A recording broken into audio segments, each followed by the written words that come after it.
Madame, Messieurs, bonsoir. Nous sommes déjà là pour décortiquer l'actualité de la semaine. Ça fait quand même longtemps qu'il est passé sur le plateau de Info 7. Alors, plus d'une année, on le retrouve. C'est bien notre invité de ce jour. Il s'agit du professeur Papi Fernand Kimwanga, professeur des universités en République démocratique du Congo, secrétaire général académique de l'université Révérend Kim et également engagé dans la politique pour le bien-être des Congolais à travers son parti politique intitulé Dynamique pour le bien-être des Congolais. Bonsoir, professeur. Bonsoir, madame. Le plaisir de vous retrouver.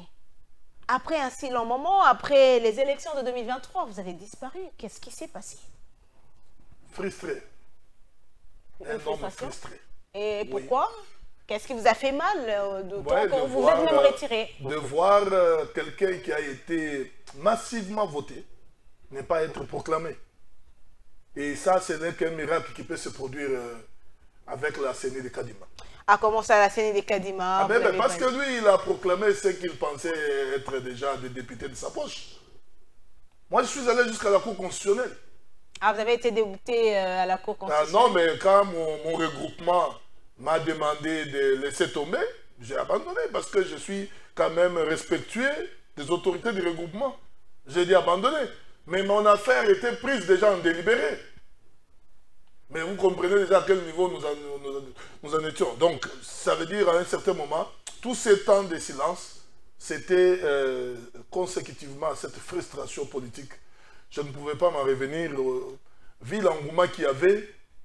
Et les gens sont sortis de chez eux. C'était sous la pluie pour aller voter. Malheureusement, massivement, on n'avait que nos yeux pour pleurer. Alors, qu'est-ce que vous avez dit à votre base? Bon, mais nous sommes des républicains. Hein? Et nous sommes réunis en bureau politique et nous avons demandé à chaque fédéral d'aller rapporter dans sa base provinciale que la DBC acceptait les résultats des élections. Accepté et que nous sommes maintenant tournés vers 2028. On n'a pas de choix. Et c'est le mot d'ordre qui a été suivi parce qu'il y a certaines marches qui voulaient être organisées. Je leur ai dit, chez nous, c'est la discipline. Et ils ont compris que le président lui-même n'était pas aussi si touché que cela, bien que frustré parce que c'est une opération, ma première fois de penser être candidat. Mais je m'étais donné à fond. C'était lors des élections de 2023. Oui, parce que je préparais véritablement ça. Et même dans mes enseignements et consorts, j'étais un enseignant qui est très modèle et de bonne qualité d'ailleurs, parce que j'enseigne les cours d'économie, mais de la plus belle des manières. Parce que peut-être la plus belle des manières. Oui, mais les étudiants, les voisins, les connaissances, les frères de l'église, les gens sont sortis massivement. Mais imaginez un peu quelle n'était pas notre désolation. Alors, est-ce qu'on peut considérer aujourd'hui qu'après ce silence, après ce long moment, votre passage dans Info 7 signe donc votre retour avec pompe pour les prochaines élections? Mais tout à fait. Je me dis pour vos activités politiques. Je me dis que pour rentrer, c'est comme si je fais la rentrée politique. Cette rentrée politique ne devrait se faire que sur ce plateau magnifique. Merci bien pour cet honneur. Ce plateau magnifique d'Info 7. Mais sinon, c'est une très belle émission. Je la suis toujours. Merci bien. Et alors, dites-nous aujourd'hui, votre parti politique, la DBC, est implanté dans combien de provinces de la RDC? Merci beaucoup, madame. En dehors de Kinshasa, dans lequel nous sommes implantés dans les 4 districts comme fédération avec un interfédéral. Nous sommes dans les Kwilu, dans les Kwango d'abord, et nous sommes dans les Kasaï, vers Chikapa, nous sommes dans les Kasaï central, Kananga, avec Kananga, nous sommes dans les Kasaï oriental, nous sommes à Lomami, chez moi, nous sommes à Sankourou, nous sommes dans les Haut-Katanga, nous sommes au Nord-Kivu, nous sommes au Sud-Kivu. Vous comprenez un peu l'ampleur de l'implantation. Donc, sans moyens de l'État, comme font les autres, mais avec les maigres moyens que nous touchons de notre profession, nous arrivons quand même à implanter le parti. Alors, quel est votre secret? Parce que si je ne me trompe pas, le parti n'a que 4 ans. Hein, tout à fait, 4 ans d'existence. 4 ans d'existence. Notre secret, c'est seulement le travail. Et puis, le comble, c'est quoi? Nous, nous disons, nous sommes main blanche. Ah, nous n'avons jamais... On dirait les Congolais, le quinoa, Maboko Pembe, c'est ça? Oui, Maboko Pembe, mais beaucoup de gens, quand ils ont Maboko Pembe, vous leur donnez les responsabilités, les mains deviennent soit vertes en termes de couleur des billets verts, soit rouges en termes d'implication dans les tueries. Mais ça, ce n'est pas l'idéologie du Congo, de la DBC. Nous sommes de la social-démocratie. Et cette social-démocratie, c'est une social-démocratie teintée par le capitalisme. On aura le temps le plus élaboré pour parler véritablement. Et je rappelle également que vous êtes engagé dans cette lutte pour la protection de la nature, donc vous êtes environnementaliste. Oui, avec beaucoup d'ouvrages écrits là-dessus, une thèse de doctorat présentée dans ce domaine-là, où d'ailleurs je démontre véritablement la gestion économique des déchets. J'ai dit tout simplement que les déchets, ce n'est pas une panacée. Les déchets, c'est une opportunité économique. Alors pourquoi la RDC n'arrive pas à profiter de cette opportunité? Bon, ils doivent recourir aux experts et ils vont savoir. Parce que le mal avec nous, c'est qu'on tâtonne trop. Les déchets ne se gèrent pas comme on peut gérer d'autres choses. Donc, s'ils ont besoin, d'ailleurs, ça je m'adresse au gouverneur de la ville de Kinshasa, et il peut venir à l'université de Kinshasa et on va lui montrer la vraie solution pour mettre fin à ces déchets. On peut avoir des moyens et échouer dans les déchets. Ah, on peut avoir des moyens et échouer dans les déchets. Oui. Et comment ça? Mais oui, mais madame, vous donnez des moyens. Vous avez mis votre poubelle à côté. Vous avez mis votre sac. Mais les ménages qui n'ont pas encore la mentalité, il va faire quoi? Il va creuser, enfouir dans les sols. Est-ce que vous voulez dire... il va incinérer malgré vos poubelles à côté.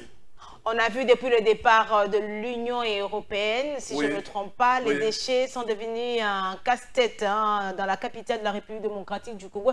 Est-ce que vous voulez dire que si Daniel Bumba veut réussir, il doit recourir à l'université de Kinshasa pour la gestion des déchets? Mais tout à fait, parce que dans ma thèse de doctorat, je remets en cause d'ailleurs le modèle de l'Union européenne. Ah, vous le remettez en cause? Ah oui. Alors qu'elle a été, ce modèle, pardon, a été applaudi par plus d'un Congolais. Non, le modèle n'a fait que bander la plaie et non guérir la plaie. C'est ça le problème. Le problème des déchets congolais, c'est la mentalité. Ça veut dire, il y a même un doctorat, M. Nkwata, qui je dirige sa thèse de doctorat, il parle de la responsabilité citoyenne. Il parle de la responsabilité citoyenne face aux déchets. C'est ça le plus grand problème. On peut venir ramasser, mais les déchets se produiront et se jetteront n'importe où. C'est ça la problématique. Donc il faudra d'abord commencer par transformer l'homme congolais, le mental de l'homme congolais. C'est ce qu'on appelle l'éducation à l'environnement. Alors, madame, messieurs, place à présent à ce premier dossier de notre rendez-vous de la semaine.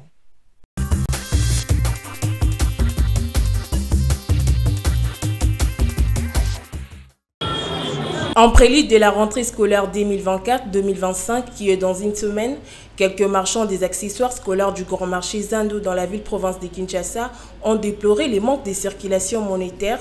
Ils disent de ne pas être fréquentes par les acheteurs. Donc, côté par rapport à Néo mais total yango semaine yango bana bazonga lundi okuna donc côté ezati en tout cas na kota les circulation mondaise para nyonso so za na mbongo a besoin sombela bana biloko à classe parce que ezali sans ama priorité za bana classe ça doit être batozana ba moyen pensati.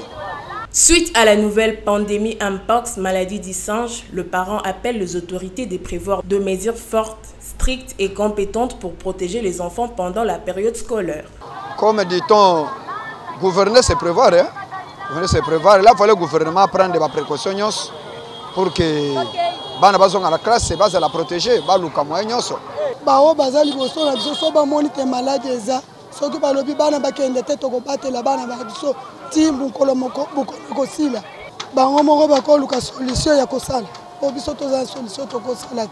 Signalons par ailleurs que la rentrée scolaire est confirmée pour ce lundi dès septembre 2024.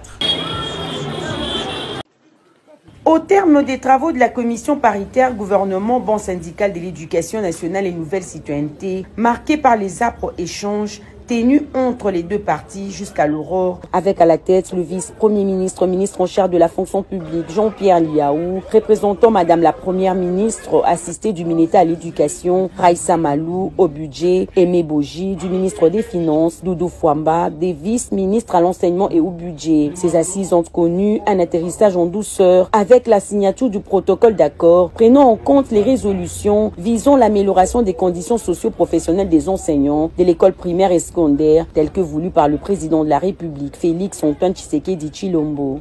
Ensemble, nous devons continuer à travailler avec ardeur et détermination pour réaliser les aspirations de notre pays et honorer la confiance que son Excellence M. Félix Antoine Tshisekedi Tshilombo a placée en nous. Nous restons résolus à transformer nos engagements en actions concrètes et à bâtir un avenir meilleur pour l'éducation en République démocratique du Congo.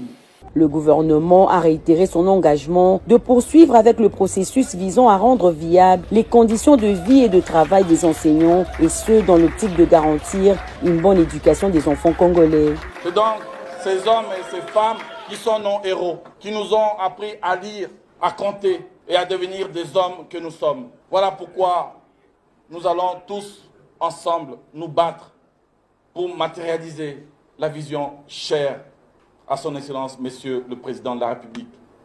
C'est vrai que nous avons des ambitions beaucoup plus grandes et légitimes, mais ainsi que nous l'avons dit, c'est petit à petit que l'oiseau construit son nid.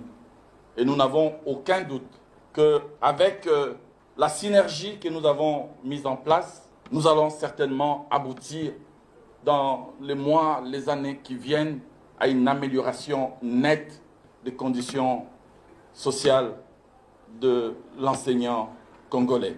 Les processus enclenchés pour l'amélioration des conditions socio-professionnelles des enseignants à Kinshasa comme en province ne devra pas être stoppé et le gouvernement est déterminé d'aller jusqu'au bout de la réforme avec le toilettage du fichier grâce à l'identification biométrique permettant d'élaguer les fictifs, ainsi garantir la maîtrise des effectifs et de la masse salariale.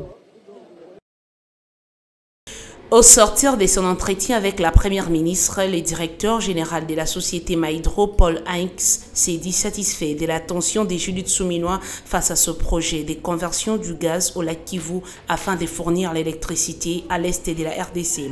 Ce diplomate rassure par ailleurs qu'une fois les questions d'ordre administratif seront réglées, les travaux d'exploitation seront immédiatement initiés. C'est un projet intégré que nous faisons, extraire le gaz, le convertir en électricité et de distribuer à la population de cette partie du pays. Nous sommes venus ici pour régler certaines questions de nature administrative avec la chef du gouvernement et nous pensons que ces questions qui étaient pendantes pourront être résolues assez rapidement. Et si tel est le cas, dans les 3 mois à venir, nous espérons pouvoir initier les différentes étapes qui sont nécessaires à la mise en œuvre du projet. L'extraction du gaz du lac Kivu étant régulière, ce projet va permettre à la RDC de diminuer les risques qui pèsent sur ses cœurs d'eau. Paul Heinz estime en outre que l'exploitation de gaz va favoriser les investissements dans l'est de la RDC. Les avantages que la population va tirer de ces projets sont énormes. Vous savez que la desserte en électricité dans cette partie du pays est très basse. Si nous parvenons à l'augmenter à travers ce projet, cela bénéficiera aux populations du sud Kivu, du nord Kivu et éventuellement plus tard de l'Ituri en passant par Beni et Butembo. Donc de ce point de vue-là, il faut reconnaître que nous allons donner un appui social très important et permettre aussi à ce qu'au niveau des investissements, d'autres industries puissent venir s'installer dans cette partie du pays à la suite de cet investissement-là. Signalons que le gouvernement congolais envisage lutter contre la fracture énergétique grâce à ses ressources hydrauliques. Un autre projet d'installation des 33 micro-barrages hydroélectriques est développé avec la société Maïdro. Le ministre des hydrocarbures, Aimé Molendo Sakombi, et celui des ressources hydrauliques et d'électricité, Teddy Luamba, ont également pris part à cette réunion. À Kinshasa, l'épidémie Mpox a connu une progression significative avec le nombre de cas confirmés. Lors d'une réunion tenue au siège du programme de vaccination, le ministre provincial de la Santé ville de Kinshasa, Dr Patricien Gogo, a réuni autour de lui le comité du programme élargi de vaccination et les partenaires du secteur de la santé. La ville-province de Kinshasa compte plus de 30 cas confirmés des suspects de la variole des singes et 2 décès déjà liés à l'épidémie. Parmi les zones de santé ayant plus de cas de l'épidémie Mpox, il y a la zone de santé de l'Antélé, de Barumbu, de Kassavubu et celui de Limete qui compte 12 cas. Signalons que d'après le compte rendu du premier conseil des ministres du gouvernement provincial de Kinshasa, l'exécutif provincial prévoit la création de nouveaux centres pour lutter contre l'épidémie Mpox qui sévit en RDC. L'équipe dirigée par Daniel Bumba souhaite contribuer efficacement aux efforts de lutte contre cette maladie dans la capitale congolaise qui compte plus de 14 millions d'habitants.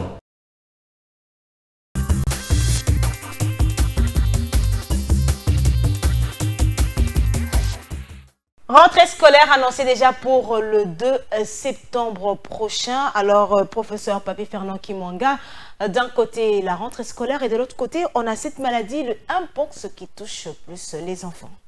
Au lieu de diminuer le nombre de cas, nous allons les augmenter. C'est pourquoi moi je pense, maintenant là, la meilleure façon d'avoir comme la politique préventive, c'est d'abord de sursoir avec cette rentrée, même pour 2 semaines, qu'on essaie de mettre des stratégies ou des batteries en marche afin de maîtriser la situation. Et qu'est-ce qui prouve que dans les 2 semaines, le travail sera fait pour arrêter la contamination?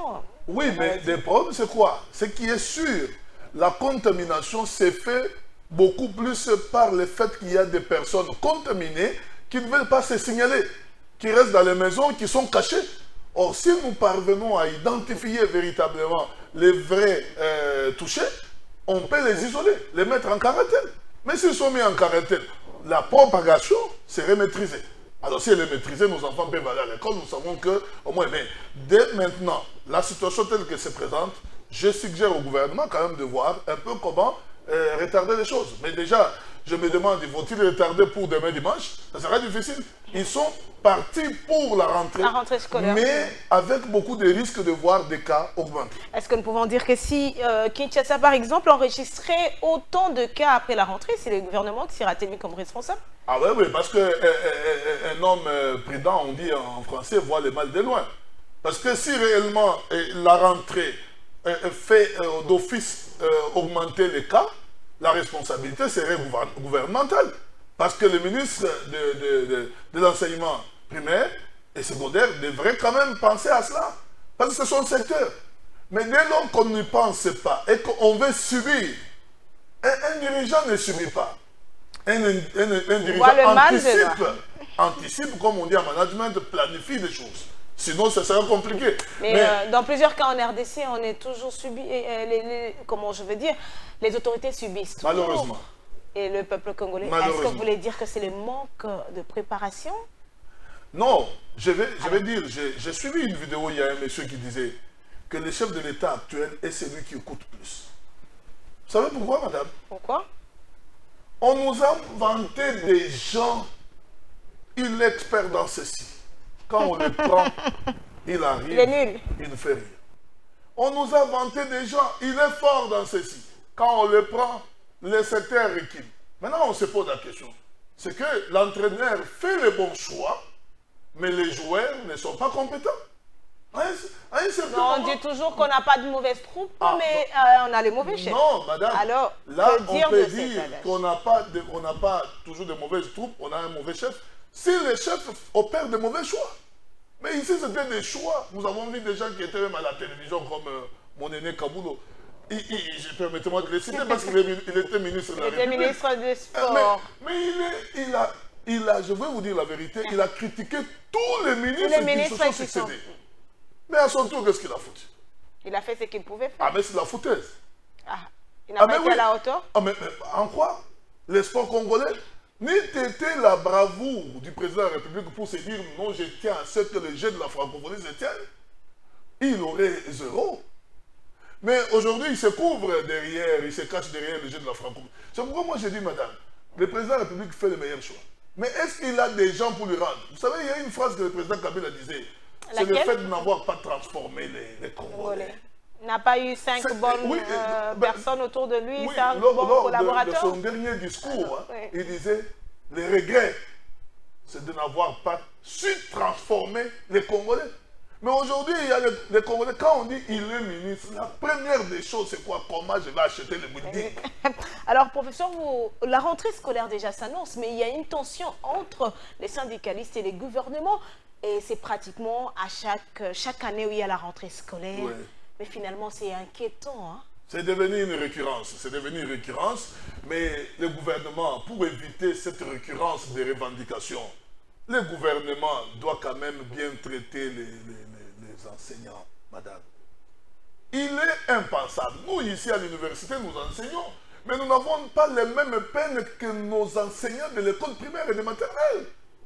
Mais comment on peut arriver à un certain moment où vous voulez faire la rentrée scolaire, mais vous avez réuni les bancs syndicales des enseignants à Bibois, Bibois 1, Bibois 2, jusqu'à ce qu'on arrivera à Bibois 10, mais on ne sait pas commencer, ne serait-ce que la moindre application.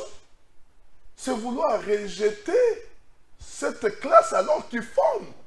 Moi, je dis tout simplement, madame, si aujourd'hui, on arrivait par exemple à trouver, bon, ne serait-ce, le pays n'a pas d'argent, mais il y a des millions qui sont volés. Non, mais voilà, c'est que j'allais dire quand même. Donc le pays a de l'argent. Le pays, il a l'argent, mais mal canalisé. C'est pourquoi je pense que, Dieu merci, que nous avons eu un président de la République qui sait mettre quand même des institutions de contrôle. Parce qu'aujourd'hui, on reconnaît qu'il y a des détournements parce que l'IGF est fort. Parce que l'IGF fait un travail. Ah oui, mais parce qu'à l'époque, l'IGF existait aussi. Mais on ne savait pas qui a volé. Maintenant, aujourd'hui, grâce à la perspicacité du président de la République, on est en mesure aujourd'hui de dire tel a volé, même si du côté de la justice, les choses sont en train de faillir. Il faudrait redresser les choses. La création d'un parquet financier pour prendre en charge ces gens-là. Moi, je dis tout simplement, on ne peut pas avoir une éducation sans enseignants. Jamais de la vie. Et dans d'autres pays d'ailleurs, on valorise plus les enseignants que les ministres de la République. Parce que l'enseignant, il a l'avenir de demain d'un pays entre ses mains. Les ministres sont l'émanation de ces enseignants. En d'autres termes, par reconnaissance, on devait quand même s'arrêter et dire, mais qu'est-ce que nous pouvons faire? Je loue le ministre, le VPM de la fonction publique. Oui, mais pour son écoute, le sens d'écoute très élevé. D'autres ministres s'en foutaient. Mais lui, il est à l'écoute et de temps en temps, vous avez vu que l'année passée, on a eu quand même une rentrée apaisée. On a mécanisé beaucoup. On a essayé de valoriser un peu les salaires ou la tension salariale. Même si, sur le plan réel, ça ne représente rien au vu du taux élevé de l'inflation. Mais les enseignants doivent être pris en compte.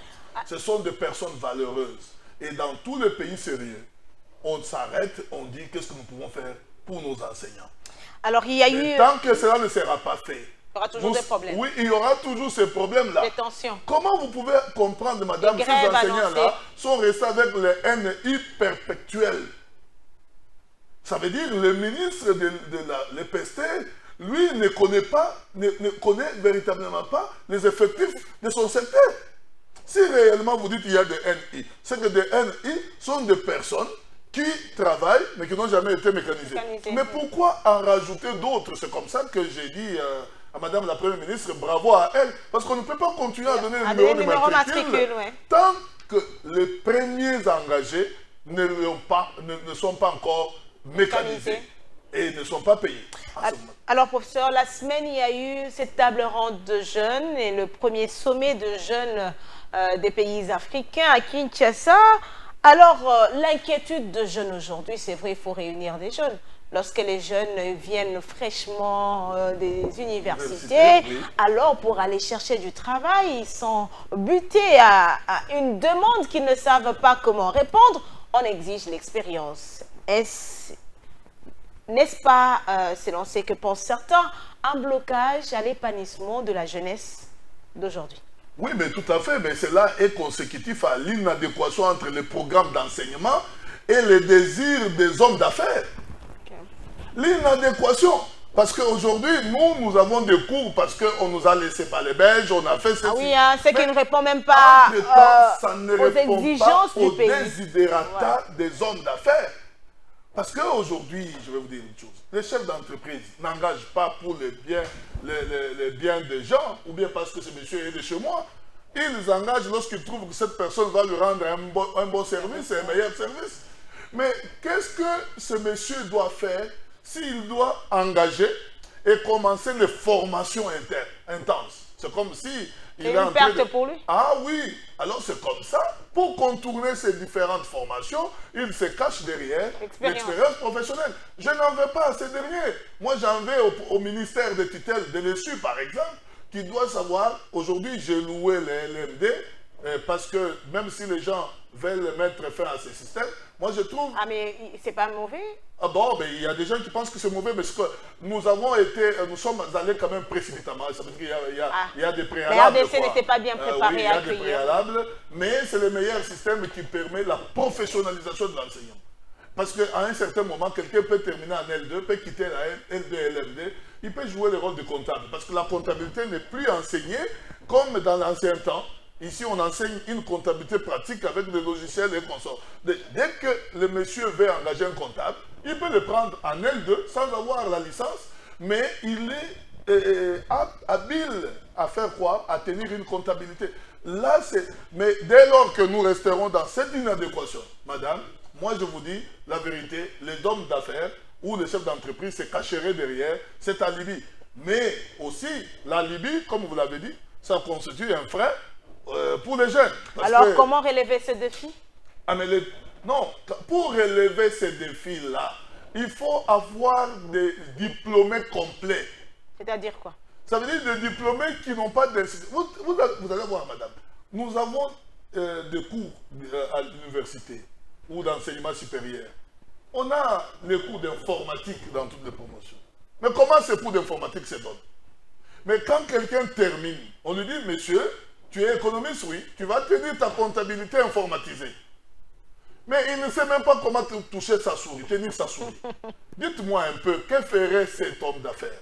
Les prendrait-il? Non. Non, non. Il va les laisser Il a tomber. besoin de résultats. Il va aller se récoquiller sur l'expérience. Oui. Parce qu'il sait que si quelqu'un a quitté l'entreprise X, pour moi, c'est qu'il a une expérience professionnelle.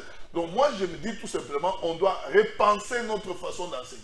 Parce qu'on est dans une situation des gens qui viennent dire les cours, alors que nous devons rendre opérationnels les cours. Ah, donc la plupart des professeurs viennent dire le cours. Ah, ben dire le cours, ça veut dire, moi, je suis le maître et consort. L'avantage avec le LMD, les professeurs ne plus maîtres, les professeurs accompagnent les étudiants. C'est comme ça qu'il y a des projets tutorés, par exemple. Des projets qui permettent de dévoiler les talents des étudiants. Ah, c'est ce qui s'est passé à l'université Révérend Kim? Ah oui, mais déjà, vous connaissez que nous sommes la meilleure université privée, vous savez. Parce que vous y enseignez également dans la faculté de communication. Vous savez le sérieux qu'il y a.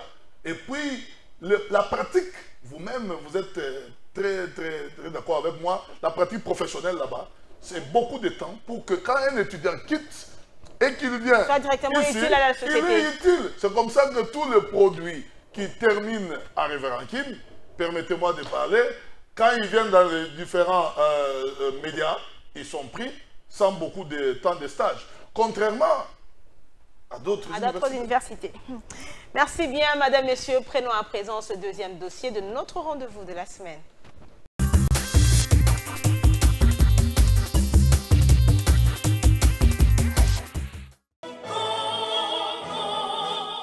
Le siège du parti agissant pour la République a refoulé du monde.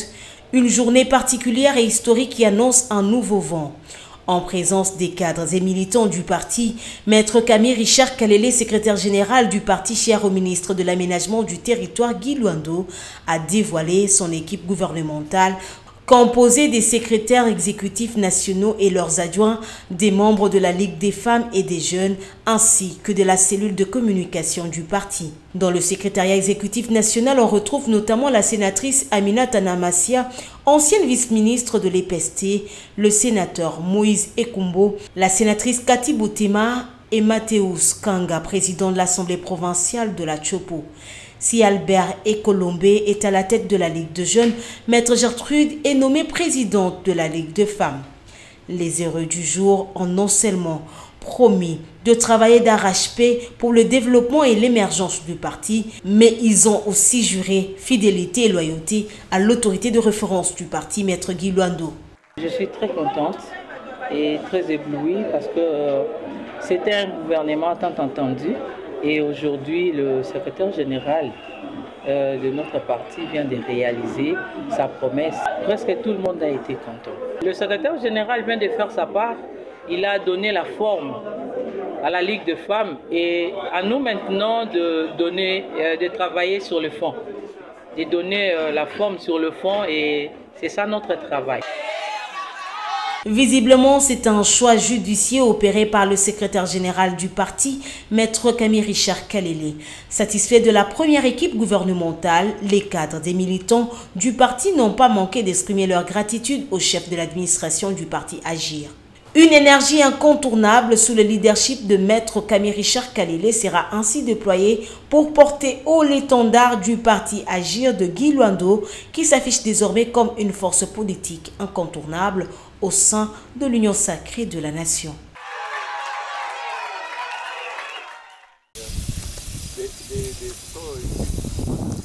Il faut s'approcher de près pour se rendre compte qu'il s'agit d'une nouvelle culture, l'élan des plates-bandes des blés qui poussent à la ferme Futuka chez le président Moïse Katumbi.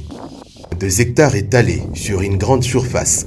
Le Charman vient de joindre à la culture du maïs, cette innovation en RDC pour nourrir les Congolais, fatigués des discours haineux et promesses fallacieuses. On a essayé le blé, on est en train de faire avec l'irrigation comme tu le vois. Ce n'est pas un discours, il faut parler moins, il faut travailler, c'est le plus important. Le maïs vers le blé, c'est la même chose. Il y a le maïs aussi avec l'irrigation et il y a aussi le blé. On veut commencer à faire la farine de froment, la farine de pain. C'est réel, ce n'est pas un discours. On doit parler moins, on doit travailler. Il n'est pas question d'atteindre d'un pluie, car dans tous les sens, des pivots aspergent de l'eau 24 heures sur 24. On a besoin de foula, donc culture on appelle ni minji, comme ni blé, canne, soya, donc il va pas faire produit. Quand j'ai pas eu quoi, mon père président, donc mon amubariki sana vraiment. Nous sommes en pleine saison sèche, précisément au mois d'août 2024. Comme il l'a toujours dit, le président Moïse Katumbi rappelle l'utilité de l'agriculture pour l'avenir du pays. L'avenir de notre pays, c'est l'agriculture, hein? C'est le cuivre vert. Nous sommes très riches, on a beaucoup d'eau. Ici, c'est pendant la saison sèche, ce n'est pas pendant la saison de pluie. Nous sommes au mois d'août et là, vous aviez vu le blé, j'ai commencé avec le blé. Donc, nous avons un pays magnifique, béni par le Seigneur. Donc, on peut tout faire dans notre pays. L'avenir dépend de nous. Il faut qu'on soit sérieux. La ferme Futuka, c'est aussi l'histoire des appartements qui prennent forme au quotidien entre les arbres de toutes sortes. Pas à pas, avec son épouse, ils ont jeté un regard sur l'élevage du bétail où plus de 2000 têtes de vaches et 3000 de taureaux sont en reproduction. D'elle-même, la RDC est pleinement capable de se nourrir et nourrir le pays voisin. C'est juste la volonté et la vraie vision qui manquent. Du président de la Synco, de l'Église catholique, de l'autorité de l'Église catholique, une convergence de vues sur la situation générale du pays, une situation chaotique, et sur la manière de résoudre tous les problèmes auxquels nous sommes confrontés. Vous savez, c'est vrai que ce que nous sommes en train de faire n'a pas encore totalement abouti. Il y a encore du chemin à parcourir. Et l'Église catholique a toujours été l'un des plus grands partenaires de l'opposition et de la société civile. Nous avons rappelé cela au président de la Sénat, l'éminence l'archevêque Fulgence Mouteba. Nous avons demandé leur bénédiction et leur accompagnement parce que nous sommes vraiment décidés à stopper Félix Tshisekedi. Et comme j'aime bien le dire, nous allons le stopper. Voilà. Je ne sais encore pas pourquoi est-ce que nous devons dialoguer avec qui que ce soit. Parce que comme je l'ai dit au début, nous sortons des élections très chaotiques. Des élections où Félix Tshisekedi a décidé de s'attribuer plus de 75% de voix. Il a distribué des machines à voter. Il s'est donné lui-même plus de 475 députés, 26 gouverneurs. Alors je ne sais pas si ce dialogue-là portera sur quoi. S'il y aura dialogue, ça sera pour rappeler à Félix Tshisekedi en face qu'il est incompétent. On va lui poser la question un peu comme lui veut poser à Kagame, qu'est-ce qu'il fait à la tête du pays. C'est qu'il n'a pas gagné les élections. Il y a eu tricherie et son incompétence n'est plus un secret. Je crois que vous l'avez tous suivi lors de sa dernière sortie médiatique. Il s'est présenté beaucoup plus en diviseur qu'en réconciliateur. La réponse a été donnée par lui-même. Nous sommes déterminés à l'affronter sur terrain et à rééquilibrer les rapports de force et nous allons le faire. Lundi 26 août 2024, nous sommes bel et bien à la Cité de l'Union africaine. Ici, le chef de l'État Félix Antoine Tshisekedi reçoit ses 3 hôtes de marque, Saleh Kedzabo, Chantal Kambiwa, et avec un sourire appuyé, le secrétaire général de son parti UDPS, Augustin Kabouya. Il s'agit là d'une délégation de l'Internationale socialiste qui est porteuse des messages du numéro 1 de cette grande organisation, Pedro Sanchez, actuel Premier ministre espagnol. Au vu de la délégation qui m'accompagne, vous comprendrez aisément de quoi il s'agit. J'ai à ma gauche Madame Chantal Kambiwa, qui est l'actuelle coordinatrice générale, en d'autres termes secrétaire général de l'Internationale socialiste. Et à ma droite, notre ami Auguste Kabouya, qui est un des vice-présidents de l'Internationale socialiste. Et donc, il se joint à la délégation pour porter ce message que nous avions de la part du président de l'Internationale socialiste, qui est l'actuel Premier ministre d'Espagne, qui nous a chargé de venir saluer le président Tshisekedi, lui présenter ses félicitations, parce qu'on n'a pas eu le temps, on n'a pas eu l'opportunité, on n'a pas pu s'organiser pour venir à l'investiture du président. Mais il n'est jamais trop tard pour le faire. Nous sommes venus lui présenter les félicitations de l'Internationale socialiste et le soutien de notre mouvement, dont vous savez que l'UDPS fait partie depuis des dizaines d'années. C'est un des partis membres influents de l'Internationale socialiste. Et donc c'est cette mission que nous sommes venus essentiellement exécuter pour apporter le soutien de l'Internationale socialiste au président Tshisekedi et à la République démocratique du Congo. Dans le chef du président de la République démocratique du Congo, la joie est à son comble. Ému, Fathi déclara à Somon Abouté: aujourd'hui je te reçois en tant que l'un des vice-présidents de l'Internationale socialiste zone Afrique. Créée en 1951, l'Internationale socialiste est une organisation qui rassemble 132 partis sociaux-démocrates, dont l'Union pour la démocratie et le progrès social UDPS, parti présidentiel. Actuellement, dirigé par Augustin Kabouya, secrétaire général faisant fonction du président Haï.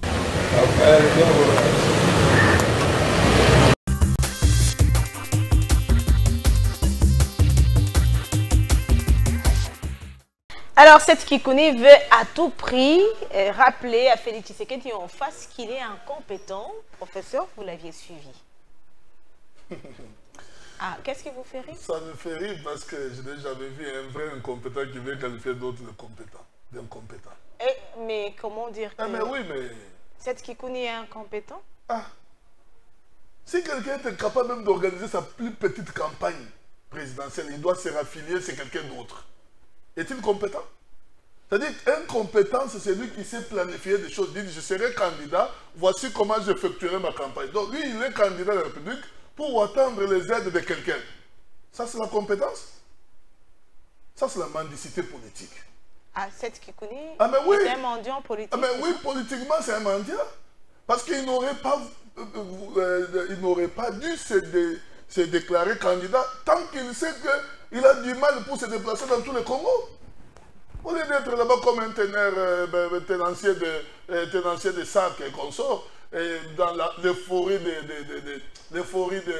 comment on appelle ça, de champagne. Non, mais madame, des fois, notre pays, c'est ça l'avantage de ce pays. C'est que même quelqu'un qui ne peut pas dire quelque chose, parce que les réseaux sociaux et les médias lui donnent la chance, il en dit. Donc c'est le cas de... Mais lui, quelle leçon nous devons tirer de monsieur? Non, mais pour lui, il estime que Félix Tshisekedi n'est pas capable de relever le défi du pays. Si quelqu'un est capable de bien tenir sa propre campagne, Pensez-vous qu'il est capable de tenir même une commune? Donc, ils doivent nous laisser ce genre de choses. Nous sommes déjà habitués à ce genre de propos à tout moment. Tout ça, c'est les matures vues. Qu'on me voie, j'ai parlé, et qu'on mette un peu, qu'on soit attentionné à lui. C'est ce qu'il veut. Et puis, il voulait faire parler de lui. Ah oui, mais si les services aussi, heureusement, les services secrets sont intelligents maintenant, très intelligents qu'auparavant. Parce qu'aujourd'hui, là, un monsieur parle, on le laisse parler. Parce que généralement, on dit dans les sens normal, les tonneaux vides font trop de bruit. Ah. Ah, mais ça, c'est ce que nous avons appris depuis le primaire. Ça veut dire si vous voyez. Et qui est le tonneau vide dans ces cas? Ah non, mais je ne sais pas, je n'ai pas cité le nom de quelqu'un, mais je dis tout simplement ce que nous avons, nous, connus à l'école primaire. Nos messieurs nous disaient toujours, les tonneaux vides font trop de bruit. Alors, madame, vous êtes aussi une dame. Oui. Essayez de toucher un tonneau qui n'a pas d'eau. Ça fait plus de bruit qu'un tonneau plein d'eau. Alors, nous avons également suivi Moïse Katumbi qui a quand même rappelé au gouvernement congolais que ça ne va pas, le pays doit changer. Il faudra maintenant passer de l'acte et des paroles aux actions. Mais ce qu'ils sont en train de faire, ce ne sont pas des actions. C'est que si Moïse Katumbi le dit, c'est que visiblement, comme certains Congolais qui n'ont pas encore trouvé satisfaction de tout ce qui s'est passé. Je dois vous dire une chose. Laquelle? Il y a des gens qui ont participé à ce que nous soyons ce que nous sommes aujourd'hui. Ah, des gens qui ont participé. Ah, mais oui. Mais ils ont géré. La particularité avec Moïse, moi je connais très bien le président Moïse, c'est quand il gère avec vous, il arrive à la fin, il dit non, c'est pas moi, il quitte. Il a quitté Kabila dans les mêmes circonstances, il quitte Tshisekedi dans les mêmes circonstances. Et il quittera aussi comme ça. C'est une stratégie. Oui, il s'est fait la santé financière parce que de toute façon, vous voyez même les aides avec Mazembe, ça a baissé. Quand ça baisse, ça veut dire qu'il n'y a plus là, on peut tirer. Madame, ici nous connaissons tout le monde, qui est qui, pour que quelqu'un puisse prendre. Mais vous savez, quand on dit on ne fait pas, on mène pas des actions, on est en train de mener. Je vous ai parlé ici. Depuis que était là, parce que moi je considère Moïse toujours affilié au président Joseph Kabila, parce que... malgré qu'il avait, qu'il était aux côtés de Félix Tshisekedi. Donc vous pensez que Moïse a toujours de liens avec le... Je vous dis la vérité. C'est grâce peut-être à l'ouverture politique de Fachi, d'ailleurs, que beaucoup de gens soient encore là. Parce que les choses qui ont été révélées, dans un sens ou d'autre, devraient nous amener à d'autres actions plus virulentes. Mais parce que la démocratie, comment l'état de droit que prend le président de la République ne veut pas qu'on aille dans tout ça.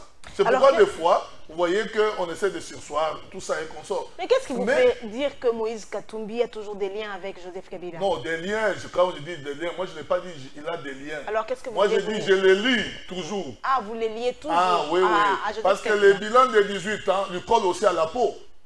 Lui collent aussi à la peau. Donc il n'est pas donneur de leçons, c'est ce que vous voulez dire? Mais il va donner des leçons à qui?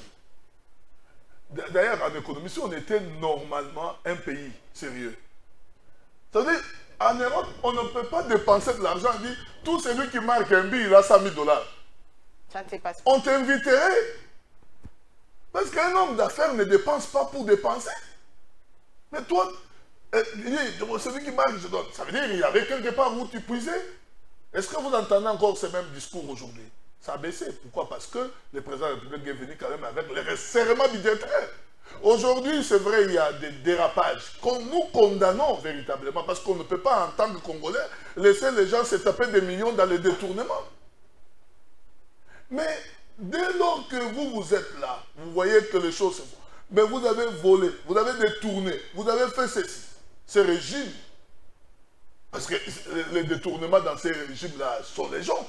Parce que je vais pas et même le régime de Félix Tshisekedi, les détournements continuent. Mais les détournements qui sont connus.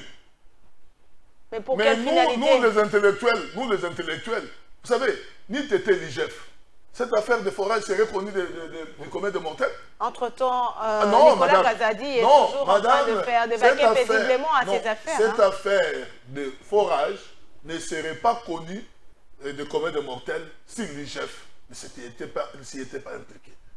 Nicolas Kazadi est en train de vaquer librement. C'est normal, la justice est procédurale.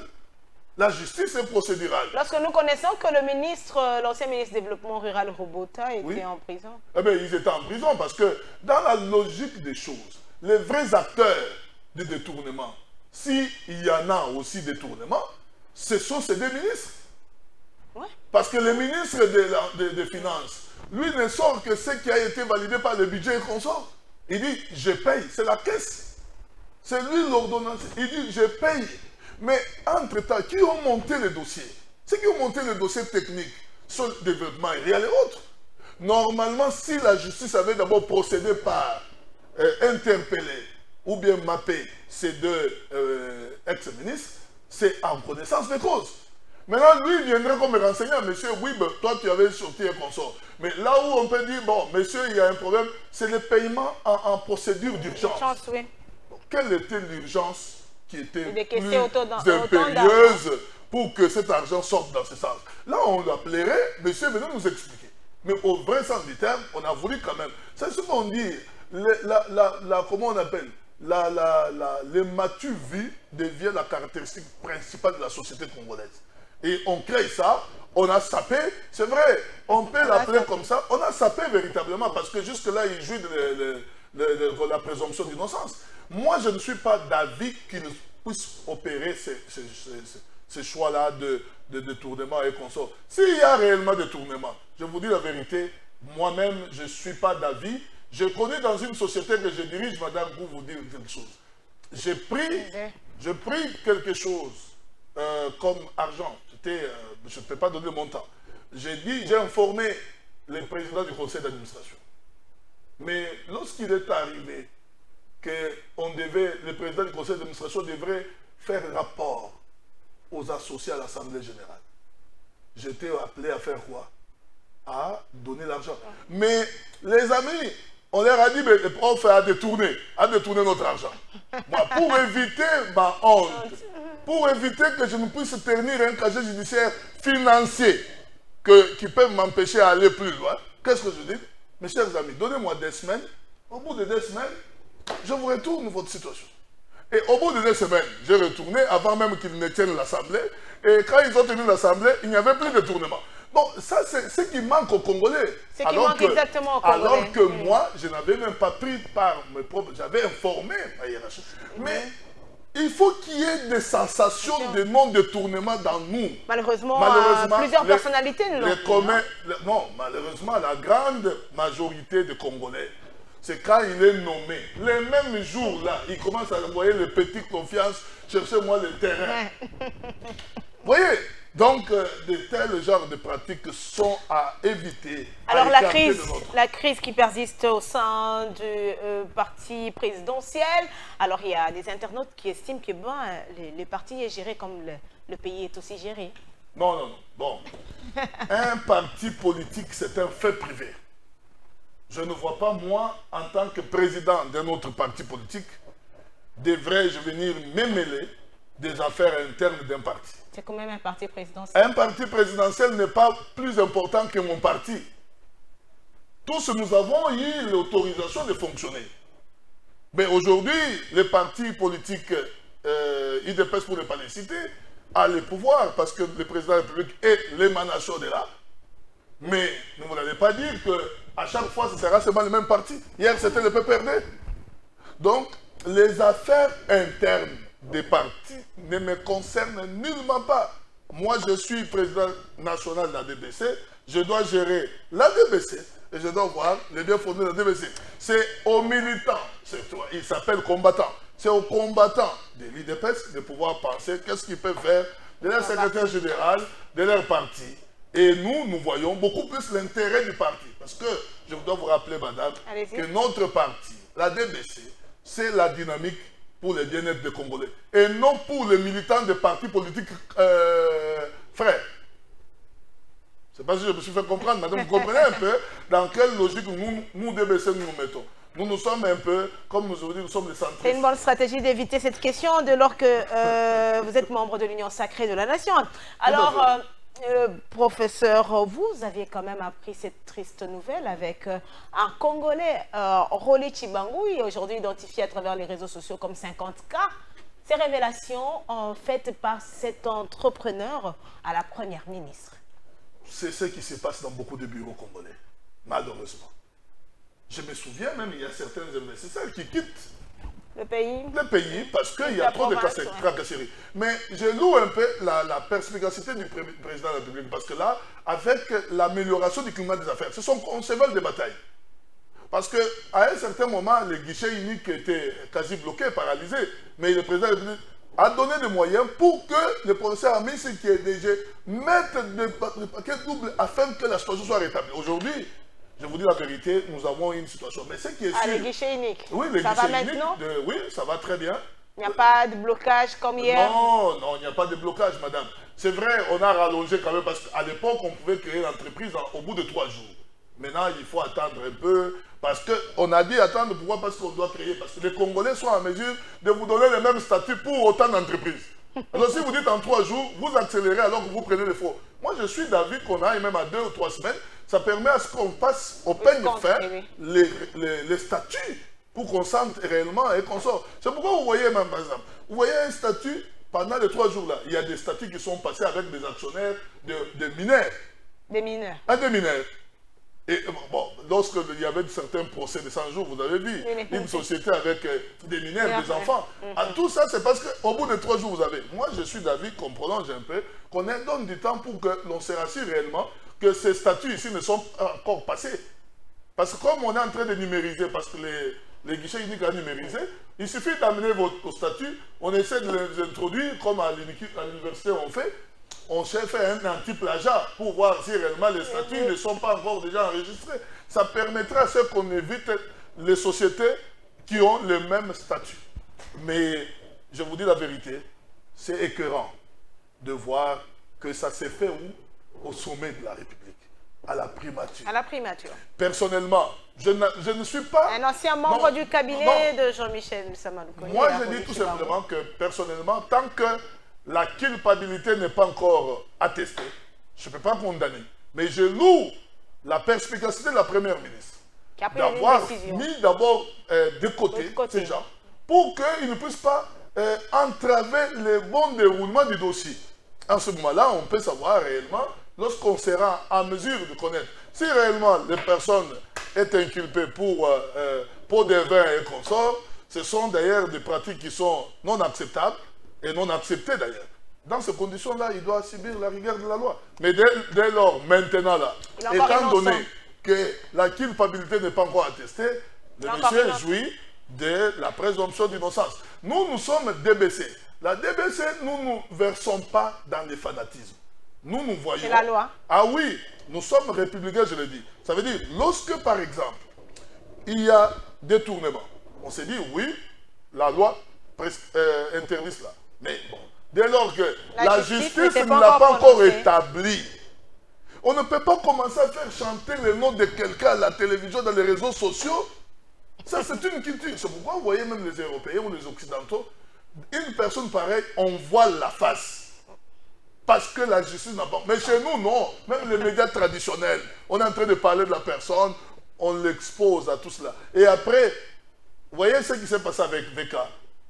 Les gens ont parlé. Vous êtes Caméré aujourd'hui, président de l'Assemblée nationale. Non, mais même pas président de l'Assemblée. Moi, je n'évoque même pas le président de l'Assemblée.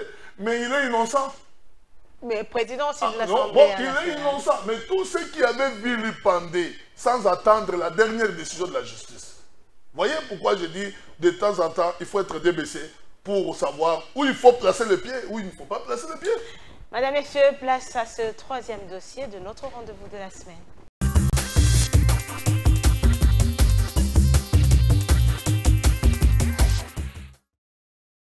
La rencontre de ce matin avait un objet un peu spécial.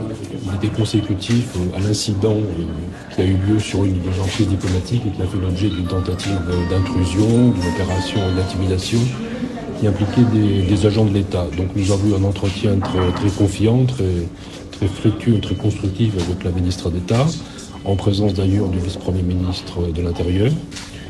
La ministre d'État a présenté une excuse de l'État congolais pour cet événement regrettable qui, comme elle l'a souligné elle-même, est en violation flagrante des conventions de Vienne, également en violation des bons usages de courtoisie et d'amitié qui lient nos deux pays, la République démocratique du Congo et la République française. Donc nous avons évoqué ensemble cette situation et les mesures qui vont être prises et qui ont déjà été prises pour certaines d'entre elles par les autorités congolaises pour que ce genre d'événement ne se reproduise plus. C'était un entretien très positif, et un entretien tout à fait en ligne avec la qualité des relations qui lient nos deux pays. Encore plus depuis ces dernières années, puisque nous avons eu la visite du président Macron ici, la visite du président Tshisekedi à Paris en moins de 2 ans. Donc nous travaillons sur des chantiers de coopération importants. Et il n'est pas admissible qu'un incident de cette nature vienne entacher ou troubler nos bonnes relations de travail et d'amitié.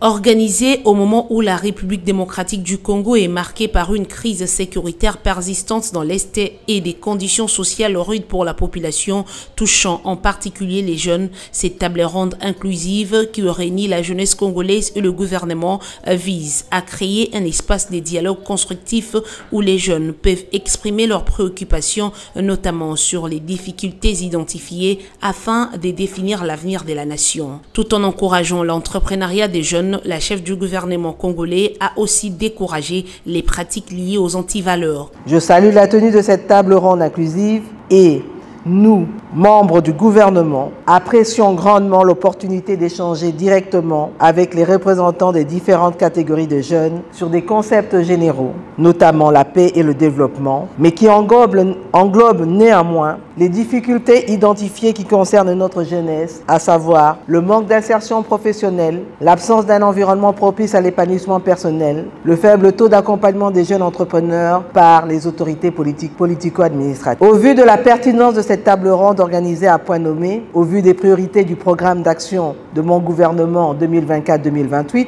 présenté en juin dernier à l'Assemblée nationale, je vous exhorte fortement à suivre avec intérêt les interventions de chaque participant et de participer activement aux échanges devant servir à l'édification et au renforcement des compétences de la jeunesse congolaise. Le temps est donc venu de passer à l'action, évaluons, agissons et faisons en sorte que ce forum ne soit pas simplement un moment de plus, mais comme je l'ai dit, un tournant décisif pour l'avenir de notre jeunesse et de notre nation. S'agissant de l'emploi des jeunes au sein des institutions publiques, la Première ministre invite ces derniers à la patience en soulignant qu'avant de passer au nouveau recrutement, il faut d'abord régler la situation des nouvelles unités impayées ou sans poste. Pour moi, je trouve inadmissible que quelqu'un vienne me voir et me dise « Écoutez, vous êtes Première ministre, est-ce que vous pouvez me donner un numéro de matricule ?» Ça ne se passe pas comme ça. On ne peut pas commencer à distribuer à l'appel des numéros de matricule parce qu'aujourd'hui, on occupe une fonction. Il faut d'abord s'occuper de ceux qui sont là à l'intérieur, ceux qui aujourd'hui ont les capacités demain de pouvoir occuper un certain nombre de postes. Et si on commence à le faire de manière correcte, on pourra résoudre beaucoup de problèmes.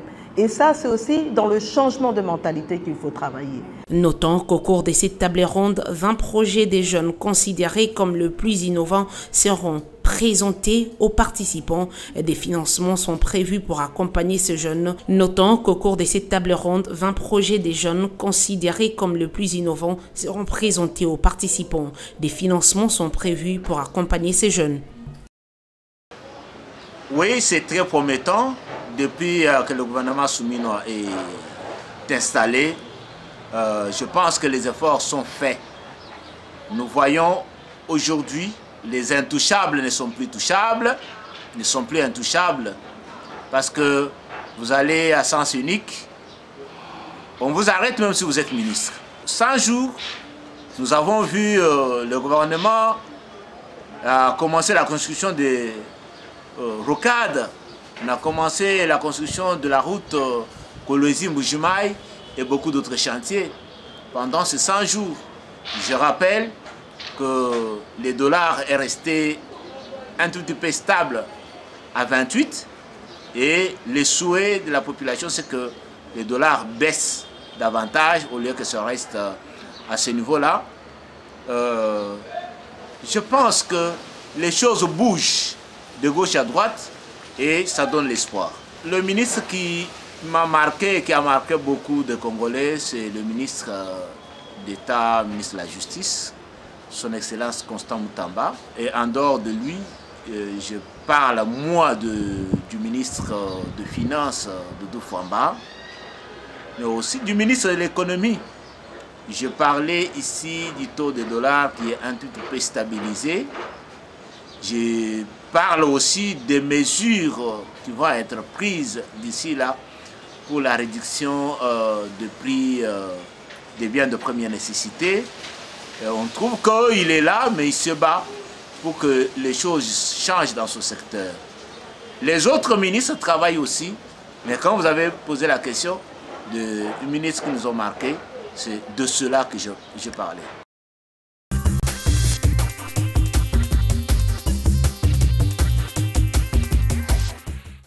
« 100 jours du gouvernement souminois, professeur Fernand Kimwanga, comment est-ce que vous aviez accueilli ou vous évaluez les 100 jours depuis l'investiture du gouvernement souminois? 100 jours mitigés. Mitigés? Oui, mitigés. Alors expliquez-vous. Oui, mais mitigés parce que jusque-là, vous savez, quand on a nommé pour la première fois à la tête du gouvernement congolais une dame de fer, une dame expérimentée, tous avons pensé que c'était le début du décollage. Mais malheureusement, comme je venais de le dire tout tantôt, que madame est entourée des gens là qui ne veulent jamais que le Congo se développe. Les chefs de parti. Même s'ils ne sont pas là, sont des tireurs de ficelles. Les chefs des partis politiques. Oui, madame veut avancer, on le tire. Non, on tire à tout prix parce qu'on veut que du surplace. Comme Kofi Olomide avait dit, corrompt point. Je sais que nous vivons en RDC. Ah mais oui, mais c'est ça qu'ils veulent. Pourquoi? Parce qu'éternel recommencement. Vous avez entendu, il y a même des gens qui demandent déjà le dialogue. Donc nous sommes habitués avec ça. Et par rapport au... maintenant je vais vous dire une chose. Allez-y. C'est vrai, si tous les ministres de la République avaient la même fougue que celle du ministre d'État, ministre de la Justice, les lignes bougeraient. Donc vous voulez nous dire que pour le gouvernement souminois, c'est le seul qui essaye de faire bouger les choses? Bon, c'est le seul qui sort du lot. Personnellement, avec la majorité des Congolais, c'est le seul qui sort du lot. Mais quand je regarde là... Fedi Mukondi l'a aussi dit, hein, lui c'est le ministre de la Justice, Constant Mutamba, mais aussi des Finances. Oui, bon, les ministres des Finances, moi j'ai toujours dit que au moins au ministère des Finances, nous avons un chevronné de la maison. Ah, lui il est de la maison. Ah mais oui! Mais c'est pas aider la maison. Il veut même rétablir la prime de plus-value qui a été supprimée par du temps de Nicolas Kassadi. Mais lui, il vient rétablir. Pourquoi? Parce qu'il sait d'où viennent les recettes de l'État. Mais comment les gens qui sont en train de mobiliser des recettes, vous venez vous dire, bon, vous coupez. C'est un découragement, c'était un découragement. Un véritable découragement. Ces ministres-là, jusqu'aujourd'hui, personne ne s'est plaint d'un paiement. Ce ministre-là, il a fait tout pour que Transco renaisse des cendres. Parce que Transco ne fonctionnait plus. Ne fonctionnait plus. Il y a eu même une grève. Oui, une grève. Alors, il a fallu un ministre des Finances courageux. C'est pourquoi je félicite ce ministre. Il est dans le même lot. Si vous regardez très bien, les âges un peu rapprochés. Les jeunes avec beaucoup d'énergie. J'ai dit tout simplement, ce pays ne peut pas se développer, ne peut plus se développer avec des vieux là. Ah, mentalité ancienne. Mais on a également... mentalité de colons, mentalité de sous-développement. On a certains qui sont là, ministre, depuis que Félix Tshisekedi est là. Bon, madame, vous savez, il y a aussi un autre ministre que j'admire beaucoup. Ah, lequel? C'est le ministre Julien Paluku. Ah, Julien vous savez, il était à l'industrie, il m'avait épaté un peu par sa façon de faire les choses. Moi, je suis industrialiste. Je suis docteur en économie industrielle. Mais ce qu'il a fait, vous sentez quand même une certaine démarcation avec ses prédécesseurs. Alors, qu'est-ce qu'il a fait? Oh, il a rendu opérationnel la zone économique spéciale de Maluku. Les autres, ils étaient restés dans les théories. Aujourd'hui, Pepsi est fabriqué où? La zone économique spéciale. Même si certains sont en train de critiquer pour dire que oui, c'est en RDC, mais ce n'est pas... c'est pas quand même une marque congolaise. Ah bon? Et on l'accuse de faire la publicité. Non, madame, madame, je vais vous dire une chose. Vous savez que la Chine, c'est le bastion de production extérieure de tout le monde. Pourquoi? Parce qu'ils profitent de la main-d'œuvre bon marché. Et il n'y a pas trop de tracasseries et qu'on sort trop de coûts. Et que pour produire en Chine, vous n'avez pas beaucoup de de manœuvre et puis vous pouvez produire à l'unité moins cher que lorsque vous produisez en Occident. Mais Nike, là-bas, vous avez de Nokia qui est allé là-bas. Toutes les grandes sociétés de communication, de fabrication, de montage vont en Chine avec des licences. Maintenant, est-ce que les gens qui sont engagés là-bas sont-ils des Occidentaux ou bien des Chinois? Ça, ce sont des gens, je vous ai dit ici, il y a des gens qui se mettent là, même la nuit, en train de dire que le président ne réussisse pas. Même la nuit. Oh, mais parce que quand quelqu'un, on dit, on a monté une usine de Pepsi au Congo, mais quelqu'un vous dit, bon, c'est pas une entreprise de Congolais. Mais les entreprises, quand vous voyez par exemple Boeing et consorts, Boeing peut venir s'installer aussi en France. McDo. Les McDo, c'est américain. Mais pourquoi vous en trouvez en France? Ils vont dire, ceux qui travaillent là-bas sont les Américains. Ça, c'est être, normalement, perdre quand même la lucidité. Moi, ce que je dis, c'est quoi? Il y a des choses comme ça. Nous avons vu aujourd'hui au Congo, nous avons nos propres câbles électriques. Nous pouvons les produire grâce à notre cuivre. Ça ne se faisait pas. Aujourd'hui, nous avons, comment on appelle, cette société de Pepsi. Aujourd'hui, même pas. Oui, aujourd'hui, nous avons un montage de véhicules Transco. Vous voyez, c'est dit fabriqué en RDC. Mais quand on voit tout ça, ça fait mal aux ennemis de la République. Mais les 100 jours, bien que mitigés, sont quand même un peu prometteurs. Ah bon? Oh oui. Même si le président de la République, lors de sa sortie médiatique... Dans 100 jours, on a bloqué, on a eu la stabilité monétaire plus que les 4 ans passés. Ah bon, dans les 100 jours, avec le gouvernement Sumino. Mais aujourd'hui, nous sommes restés à 28. Mais l'allure de l'augmentation de la dépréciation de notre monnaie, on devait être même à 35. Les Congolais souhaitent que ça redevienne comme jadis. 2000, c'est possible? Vous êtes économiste? Bon, 2000 maintenant, là, c'est quasiment impossible. Parce que déjà, même au regard des prix sur le plan international, les prix ne sont plus au même niveau qu'ils étaient avant. Donc, vouloir revenir à 2000, c'est vouloir une chose de son contraire. Alors, vous êtes en train de dire aux Congolais que seulement 2800, c'est ça? 28? Non, non, on peut redescendre. Okay. On peut redescendre, mais je vous dis que pour quitter à 20 et qu'on sorte, ça sera véritablement un combat terrible. Mais je vous dis, pour en arriver, il faut produire. Il faut produire localement. Pour produire localement, pourquoi? Parce que si réellement notre inflation ne fait que galoper, c'est parce que nous dépendons trop de l'extérieur. Il y a ce qu'on appelle l'importation, l'inflation de l'importation. Et tout ce que l'on importe là, ce n'est pas nous qui le produisons. Nous subissons les prix. Et quand ça arrive ici, ça fait bouger des choses. Notamment les carburants. Nous avons des réserves de pétrole, des réserves, mais nous ne savons pas les exploiter. Nous savons exporter le brut, et nous importons le pétrole raffiné. Et lorsque nous venons, ça veut dire un produit avec valeur ajoutée élevée, ça, nous subissons les effets du raffinage d'ailleurs. Et alors que c'est possible, la RDC peut le faire ici. Vous connaissez maintenant l'importance stratégique du carburant ou du pétrole dans l'économie des nations. C'est que lorsque nous subissons les effets de ces prix, ça se répercute dans l'ensemble des secteurs. D'où, finalement, l'inflation, qu'on définit en économie comme une hausse généralisée des prix. Vous voyez, dans le secteur minier, il y a hausse, secteur agricole, il y a hausse, biens de service, et les services, il y a hausse, ainsi de suite. À cause de quoi? À cause que le Congo ne produit pratiquement rien. Donc, il faudra produire. Quand nous disons on produit, réellement, ce que nous produisons, c'est les brassicoles. C'est tout ce que la RDC c'est les brassicoles, de manière générale. De manière générale, c'est les brassicoles et les autres qui cherchent à se... Quand nous ne sommes pas en mesure d'aller dans les hautes technologies, mais allons même dans la pisciculture, allons dans l'agriculture. C'est plus facile. Ah mais oui, parce que... C'est que Moïse Katumbi disait même tantôt. À un certain moment, son expérience d'investissement peut aussi être mimétisée ailleurs. Expérience de développement agricole, tel qu'il a fait là, la pisciculture, l'élevage et consorts. Mais ça peut être aussi, le ministre de l'Agriculture doit être celui qui... Le ministre des Pêches et l'élevage également. Ah mais oui, les deux. J'ai vu une vidéo là où on peut cultiver les poissons, même derrière les maisons.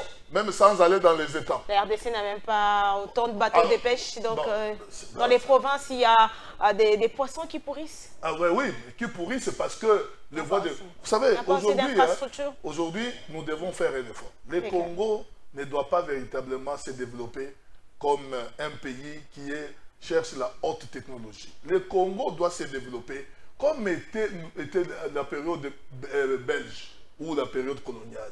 Qu'est-ce qu'on avait? On avait notre production de mamas dans les provinces, dans les coins fin fond des villages, mais ça faisait que la maman peut transporter sa production, par exemple de chez moi à Tchofa ou bien à Lubao, pour amener ça à Kabinda et acheter et puis rentrer le même jour. Mais est-ce que c'est faisable maintenant? Bon, tout ça, c'est la problématique. Pourquoi ne pas partir par échelon? Parce que même beaucoup d'économistes qui ont parlé de l'économie rurale, ils disent que le développement dans ce cadre-là de l'agriculture, ça passe par des étapes. Il y a des étapes. Maintenant, nous, on saute les premières étapes. Nous voulons aller vers la dernière étape. Or, s'il n'y a pas de sous-bassement, nous nous écroulons. Et c'est ça le problème aujourd'hui. C'est ça le problème. C'est ça la problématique du Congo. Malheureusement, il faut vraiment voir un peu de bon... C'est pourquoi j'ai dit c'est prometteur. Pourquoi? Parce que, nous avons maintenu les réserves d'échange à un niveau où on peut avoir 3-4 mois d'importation. Et nous avons, par exemple, cette stabilité monétaire, bien qu'apparente, mais c'est une stabilité au moins. Profitable. Tu peux trouver un verre d'arachide à 1500. Après de mettre, tu le retrouves aussi à 1500. C'est déjà quand même une satisfaction. Alors, professeur Fernand Kimwanga, vous avez suivi cet incident diplomatique. Un ambassadeur, l'ambassadeur de la France, qui a fait face à cette tentative d'égarpissement, ça a quand même enflammé la toile. Que pensez-vous de cette situation? Ce sont des erreurs diplomatiques qu'il faut à tout prix éviter. À moins que nous ne soyons pas un État. Parce que dans un État, il y a des comment on dit, des interdits. Ça veut dire, même si le diplomate est dans une situation délicate, il y a des tacts. Un diplomate représente quand même tout un pays. Hein. Mais oui, mais c'est ça. Alors, le fait d'avoir fait ça, en d'autres termes, c'est comme si on a déguerpi le président Macron. C'est pourquoi moi je pense urgemment, d'ailleurs vous avez vu que le gouvernement a réagi de manière générale. C'est un bon signe. S'ils étaient restés silencieux, on comprendrait qu'ils sont complices. Mais aujourd'hui, la réaction de l'exécutif national a permis de voir que le monsieur a agi de manière isolée. Et comme il a agi de manière isolée, il doit subir la rigueur de la loi. Ça veut dire qu'il doit être responsable de ses propres turpitudes parce qu'il n'en ignorait pas. Il n'ignorait pas que là résidait un diplomate. Aller jusqu'à ce point-là, c'est à ce niveau de responsabilité, madame. À ce niveau de responsabilité. C'est quand même décevant. Personnellement, je pense, la procédure qui a été entamée par le courageux et le brave ministre d'État, ministre de la Justice, avec le Conseil supérieur de la magistrature, je pense qu'on doit chercher à régler ces cas plus vite pour éviter des tensions entre nos deux pays. Je sais que nous n'avons pas, en ce moment ici, la RDC n'a pas besoin de rajouter d'autres tensions en dehors de celles que nous sommes en train de subir journalièrement, que nous ne savons pas jusque-là comment en finir. Madame, laissez place à ce dernier dossier. On se retrouve juste après pour un autre débat.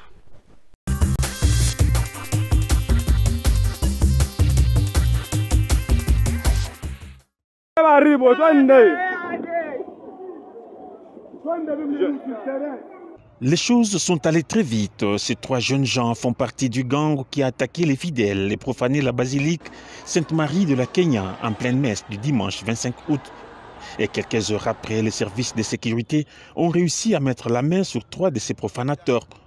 Ces présumés assaillants ont été présentés ce lundi 26 août 2024 au gouverneur des provinces Jacques Kabula Katwe, entouré des membres du Conseil provincial de sécurité. Le chef de l'exécutif provincial, Jacques Kabula, a fustigé les comportements de ces inciviques sans foi ni loi qui s'en sont pris à l'église des dieux sans aucune raison. Ces derniers doivent être jugés et punis car personne n'est au-dessus de la loi. Nul n'est au-dessus de la loi. Aucun mouvement, parti politique n'est au-dessus de la loi. Et donc, tous ceux-là qui seront cités vont être sévèrement poursuivis et punis. Donc, nous n'allons pas laisser cet acte sans pour autant interpeller les commanditaires. Et nous voulons que l'audience se tienne en public, que ce soit l'audience foraine, et le plus vite possible. Nous commencions déjà dès demain, que la justice puisse les juger. Donc, ceci est un acte de bravoure que nous voulons saluer de la part des services de sécurité pour avoir mis la main sur ces jeunes gens. Les enquêtes se poursuivent pour arrêter toute personne impliquée dans cette attaque, a dit l'autorité provinciale Jacques Kaboula Katwe, car pour lui, rien ne peut justifier un tel comportement répréhensible. J'ai donc été à Arusha, à la Cour africaine des droits de l'homme et des peuples, puis à la Cour de justice de l'EAC. En particulier, devant cette dernière cour, j'ai demandé que la requête introduite par la RDC soit examinée dans les meilleurs délais, sinon la RDC allait quitter la communauté des États d'Afrique de l'Est. Le résultat n'a pas tardé. C'est ce qui nous réunit aujourd'hui. C'est que, immédiatement après mon départ d'Arusha, la Cour a programmé l'affaire de la RDC contre le Rwanda. Alors, quelles sont les implications de l'ouverture de ce procès? Premièrement, ce procès aboutira à la condamnation du Rwanda pour violation de la souveraineté nationale et de l'intégrité territoriale d'un État membre de l'EAC, à l'occurrence la République démocratique du Congo. Il en est de même des conséquences qui en découlent, dont notamment les atrocités de masse contre les populations civiles ainsi que les violations graves et flagrantes du droit international humanitaire que le Rwanda devra réparer. Donc il y aura une phase de réparation en faveur des victimes. J'ai dit premièrement, mais il y a aussi un deuxièmement. Deuxièmement, et c'est là l'impact le plus important, c'est que maintenant nous pouvons, nous Congolais, demander à la Cour pénale internationale. Pourquoi, alors que les instances africaines commencent déjà à agir, elle qui a été saisie depuis longtemps traîne?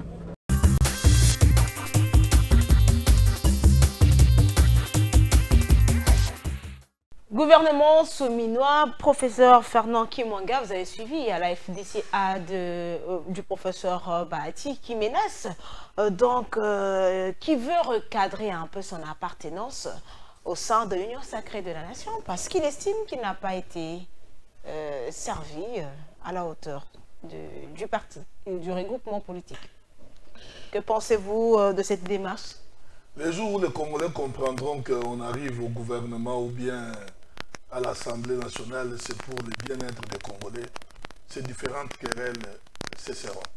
Qu'est-ce que vous voulez dire par là? Je veux dire qu'on ne vient pas véritablement à côté du chef de l'État pour essayer de faire le chantage. Donc ça s'appelle chantage, vouloir recadrer son apparence. Finalement, ça va être un éternel recommencement. Nous savons comment le gouvernement passé, la même structure politique était dotée. Bon, aujourd'hui, s'il y a d'autres partenaires qui se sont ajoutés, ce n'est que normal que l'on puisse voir un peu comment redistribuer de manière équitable pour que l'un ou l'autre ne dise pas que j'ai été lésé. Mais ce genre d'attitude à tout moment, voir ses propres intérêts que de voir l'intérêt de tous est scandaleux. Cette façon de voir est scandaleuse. Pourquoi? Parce que normalement on fait la politique non pas pour soi-même, hein. Je ne sais pas comment les autres perçoivent la politique. On fait la politique pour la cité. Et la cité a beaucoup de priorités que nos besoins personnels.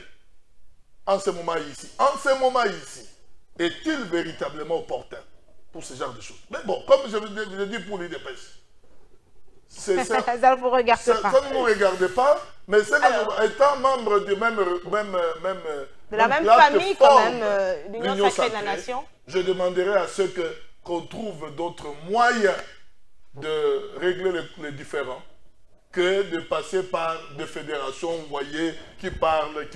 Aujourd'hui, on me dit que lui-même, l'autorité morale, va tenir un point de presse, je crois lundi et consort, c'est pour essayer d'éclaircir les choses. Mais c'est vrai, il doit éclaircir parce qu'en tant qu'autorité, parce que les voix s'élèvent. Mais ce que moi je voudrais, mettons d'abord en avant l'intérêt général de la population. Certains réclament un dialogue politique. Est-ce que vous êtes du même avis? Dialogue, non. Mais je suis quand même de l'avis selon lequel le président de la République, en tant que garant de la nation, doit essayer de rapprocher quand même certains ténors de la politique congolaise. Comme qui? Je ne vais pas les citer parce que je ferai la politique. Vous savez, moi, la DBC, nous pensons, les ténors de la politique congolaise ne sont pas seulement les anciens candidats présidents de la République.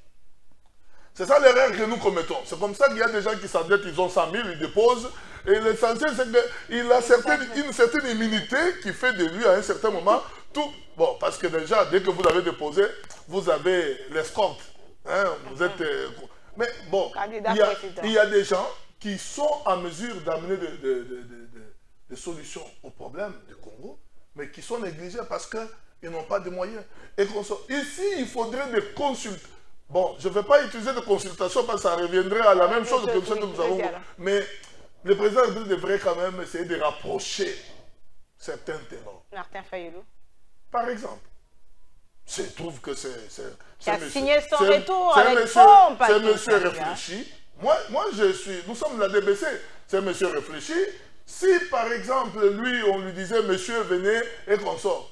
Surtout mais Félix Tshisekedi l'avait déjà tendu la main plusieurs fois. Ah ben oui, mais si cette fois-ci c'est la bonne, pourquoi ne pas applaudir?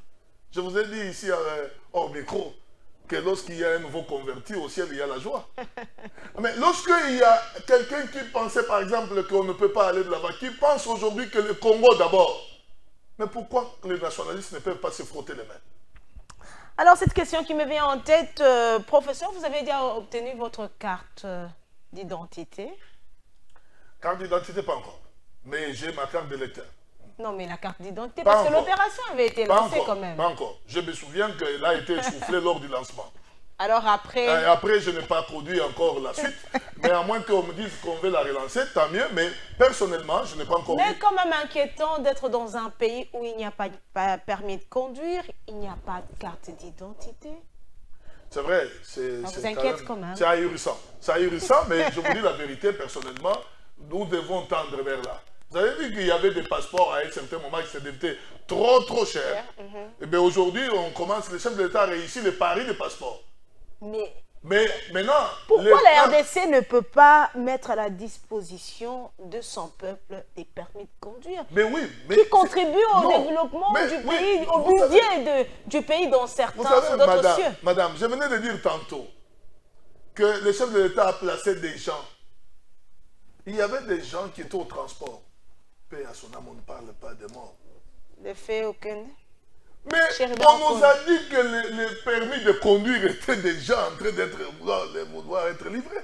Mais jusqu'à aujourd'hui, rien du tout. Vous allez dire, là aussi, c'est le chef de l'État. Moi, je pense, soit il y a des gens qui veulent que le Congo reste dans son état actuel pour qu'il se retrouve davantage.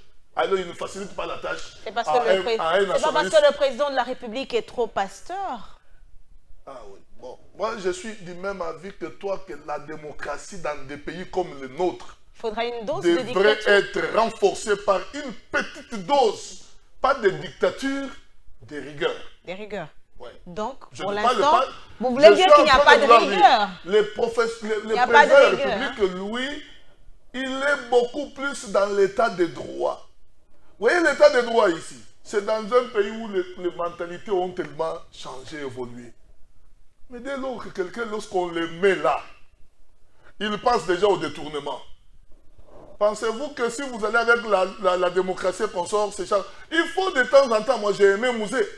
Quand il venait, on disait, c'est lui qui vole, on lui coupe la main. Mais qui d'autre tentait de voler? Personne. Mais aujourd'hui, moi je pense, je dis, le président de la République est tellement démocrate qu'à un certain moment, il y a des gens qui veulent profiter de son degré très élevé de démocratie. En Chine, par exemple. En Chine, c'est le modèle de croissance économique. Mais ils n'ont pas la démocratie. Ils ont un seul parti. Mais ça n'a pas interdit à la Chine d'être la nation rivale des États-Unis. Aujourd'hui, c'est la Chine qui est en train de se battre pour être une première puissance. Mais pourquoi nous devons chercher seulement cette démocratie à l'occidentale? C'est pour nous assévir. C'est pour nous maintenir dans cet état. Et même quand on dit élection. Pourquoi on dit? Et même ils sont... Vous voyez, 2 poids 2 mesures. Il y a des pays qui trichent les élections. On n'en parle pas. Il y a d'autres, lorsqu'on essaie de faire ceci, ils lèvent le ton, ils jouent. C'est comme s'ils ont un ordinateur devant eux. Ils disent, pour le Congo, on appuie ce bouton.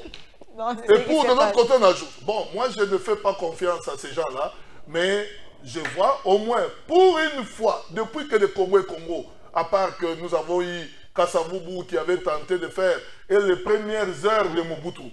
Mais depuis lors, les présidents qui se sont succédés, c'est des gens qui n'ont pas eu pitié et intérêt du pays. Aujourd'hui, nous avons un président de la République qui pense au développement. Il a même dit, vous voyez tout ce qu'il a fait, il signe des centres sur terrain, des choses aujourd'hui qui ne pouvaient pas se faire. Aujourd'hui, c'est après 30 ans, 25 ans que Pepsi qui avait fermé rentre. Il y a même des gens, des responsables politiques qui ont commencé à dire non, ça a le goût des zestes. Vous pouvez trouver quelqu'un qui est responsable qui arrive ça. C'est-à-dire lui-même n'a jamais consommé même la canette Pepsi, mais il veut comparer le goût de quelque chose qu'il n'a jamais consommé. Alors, donc, professeur, au vrai sens du terme, je vais finir pour vous laisser la parole, madame, que au moins, nous devons croire. C'est pourquoi je dis les 100 jours de madame la première ministre sont des 100 jours prometteurs. Parce qu'aujourd'hui, là, on dit après 3 mois ici, on va les évaluer. On évalue qui? Nos ministres. Ils sont ministres de la République. Ils sont payés par nos contributions. Donc on doit les évaluer. Celui qui n'est pas en mesure, dès les 3 mois, il n'est pas dit, nulle part de la Constitution on a écrit, il y a un temps pour émanier ou réajuster le gouvernement. Si on trouve que la personne fait du tourisme politique, il faut les mettre de côté pour chercher d'autres personnes. Vous avez suivi... D'autres personnes à l'instar de Moutamba, à l'instar de Fouamba, à l'instar de Julien Paluku, vous l'avez dit. Julien Paluku, il est parti au niveau du commerce extérieur.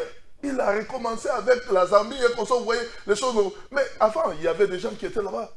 Ce monsieur-là, chapeau bas pour lui. Il y avait Jean-Lucien je Boussa ne qui était là-bas. Je ne connais pas trop, je ne l'ai jamais fréquenté. Mais je le suis à la télé. Et vous louez quand même ses actions. Je loue ce qu'il fait, surtout en tant qu'industrialiste. Aujourd'hui, nous avons même ce qu'on appelle le plan national d'industrialisation. Qui n'existait pas. Ah mais ça n'existait pas, il a pu mettre ça en place. Alors il faut faire suivre les moyens pour que ça... Alors vous avez suivi le vice-ministre de la Justice qui a annoncé l'ouverture d'une audience publique contre le Rwanda par la Cour africaine de droits de l'homme et du peuple. Est-ce une pression sur le pays de Paul Kagame? On ne gagne pas la guerre par de telles raisons. On gagne la guerre par la guerre. Ah, donc vous voulez dire... Je vais dire tout simplement, par la volonté du chef de l'État, il a tenté des voies diplomatiques. Ces voies diplomatiques se soufflent. Nous sommes des Congolais. Moi, je suis villageois. Je vois comment ma mère allait au champ. Maintenant, ces mamans-là du Nord qui vous disent qu'ils ne savent plus aller au champ. Comment vivre? Quand je vois des gens qui sont cantonnés dans des... Ça ne doit pas faire. Certains sont même dans les écoles alors que... Nous sommes à la Cour africaine des droits de l'homme. Nous sommes en train de parler, mais jusque-là, il y a des déplacés qui continuent. Il y a même des déplacés qui sont dans les écoles alors que la rentrée scolaire s'annonce déjà. Comme même la Bible nous le dit, il faut lier la carotte et les bâtons. Il faut la guerre. La carotte, c'est quoi? Cour africaine. Et les bâtons, c'est le fusil. Nous devons savoir protéger notre territoire. Parce que, je vous dis, vous et moi n'avons que le Congo comme territoire. L'avantage que nous avons, c'est quoi? C'est d'avoir un président congolais de père et de mère. Mais si nous ne protégeons pas ces territoires, qui viendra les protéger à notre place? Il faudrait lier la carotte et le bâton. Félix Tshisekedi avait dit moins d'escarmouches, la RDC allait réagir. Alors, cette parole qui reste sans suite inquiète quand même. Non, mais ça n'inquiète pas. Moi, j'ai compris. Moi, j'ai compris. Qu'est-ce que vous avez compris? J'ai compris tout simplement que, à un certain moment, l'armée nationale n'agit pas comme une armée rebelle. Le président de la République peut dire aujourd'hui, imaginez, si vous n'avez pas préparé des choses, vous décidez que vous lancez la guerre contre X ou Y, et ils sont sur le territoire congolais. Vous imaginez, madame, ils sont sur le territoire congolais. Ils peuvent commencer à exterminer les choses. C'est pourquoi des fois, vous voyez, une armée loyaliste fait quoi? Se retire, c'est pour éviter des dégâts collatéraux. Mais l'armée rebelle, elle, s'il peut même assécher même les armes, ça ne les intéresse pas.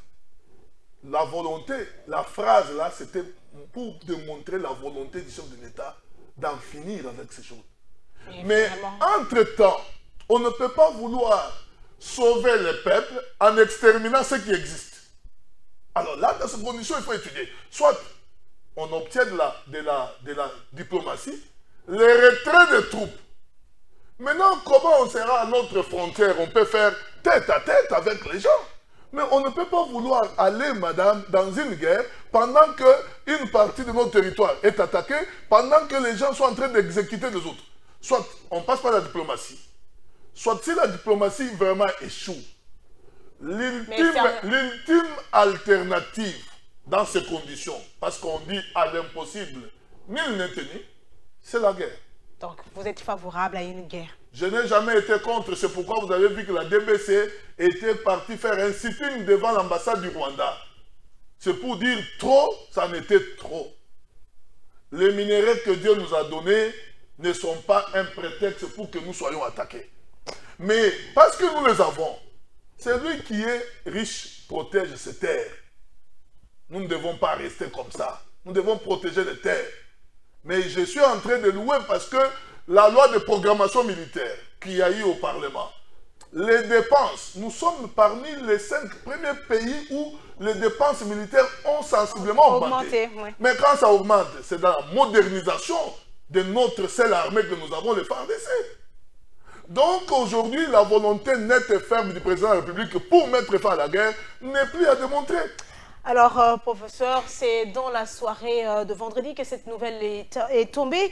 Serge Tshibangou Kabeya, révoqué de sa fonction de haut représentant du président de la République, Félix Tshisekedi, pour le suivi de la feuille de route de Luanda et du processus de Nairobi. Comment vous avez accueilli cette nouvelle? Il y a la théorie du parallélisme des formes en droit. C'est lui qui nomme, c'est celui qui révoque. Lorsque c'est lui qui a nommé, il trouve que celui qui l'avait nommé ne le sert plus.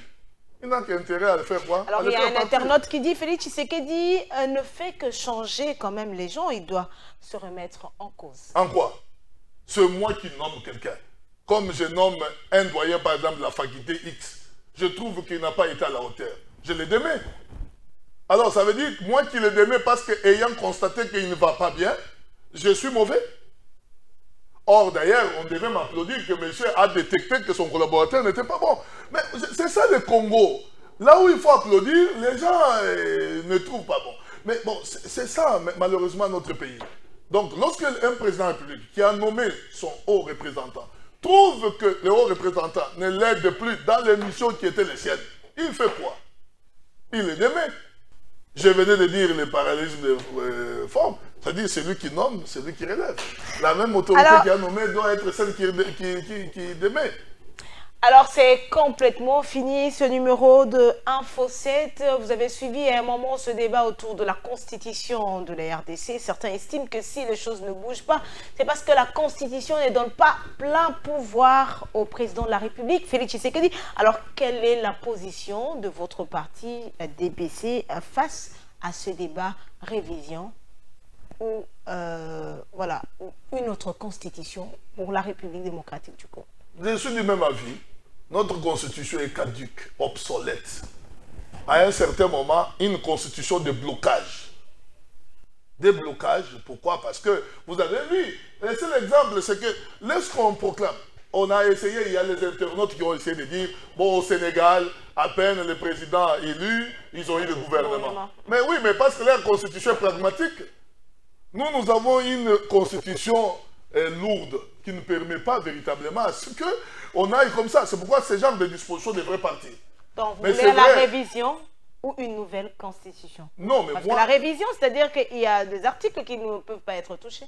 Non, la révision, ça veut dire même les articles qui ne peuvent pas être touchés. Ça a été dit par les hommes, non? Une nouvelle constitution? Non, même les articles non touchables, là, ce sont les hommes qui l'avaient dit. Et nous l'avions adopté par référendum.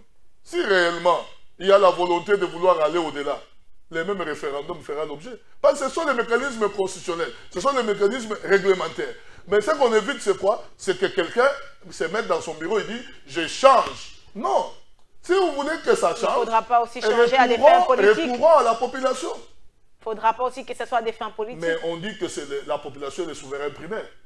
Si vous allez à la, comment on appelle ça, vous recourez à la population via les référendums, ils vont vous dire oui ou non, nous voulons une nouvelle constitution. Si le oui l'emporte, c'est la volonté du peuple qu'on fait. Alors, c'est complètement fini. Vous aviez quelques minutes, professeur, pour vous adresser à cette population qui a eu le plaisir de vous suivre dans Info 7. Merci beaucoup. D'abord, je dis merci à toute l'équipe d'Info 7 qui m'a reçu. Et puis, à la jeunesse, de ne pas baisser les bras parce que c'est vrai, les conditions dans lesquelles nous vivons ne peuvent pas encore permettre à ce qu'il y ait émulation. Mais j'espère qu'avec la volonté actuelle du chef de l'État, de pouvoir d'abord, non seulement créer des petites et moyennes entreprises, doter de fonds pour la microfinance, pour à ce qu'on puisse donner la chance aux petits qui ne sont pas riches, parce qu'ils connaissent qu'ils ont des difficultés pour accéder au crédit et consorts. Mais grâce à ces fonds-là, on peut permettre à ce que l'on crée des petits entrepreneurs congolais. Ne pas baisser garde. C'est vrai, le Congo, c'est la seule nation que nous avons. Il ne faut pas nous décourager parce que demain, ça sera la victoire pour le Congo. Aujourd'hui, les ennemis peuvent être là. Je vous dis, ils ne seront pas là pour toujours. Parce que même la Bible dit, les Égyptiens là que vous voyez, vous ne les verrez plus. Alors, madame, messieurs, je rappelle que notre invité de ce jour, professeur des universités en République démocratique du Congo, professeur Papi Ferdinand Kimwanga, secrétaire général académique de l'université Révérend Kim, et puis président d'un parti politique dynamique pour le bien-être des Congolais, et puis membre de l'Union sacrée de la Nation, était bien sûr notre invité. Merci d'avoir accepté notre invitation. C'est moi qui vous remercie, madame pour l'invitation. Madame, messieurs, c'est complètement fini. N'hésitez pas à nous écrire. La porte de Info 7 reste grandement ouverte. Alors, je ne cesserai de le dire, Info 7 est une émission de Congo Web Télévision. Info 7, votre émission. Info 7, notre émission. Eh bien, c'est l'heure, c'est complètement fini. On se retrouve le dimanche prochain pour un nouveau débat sur ce plateau. Au revoir.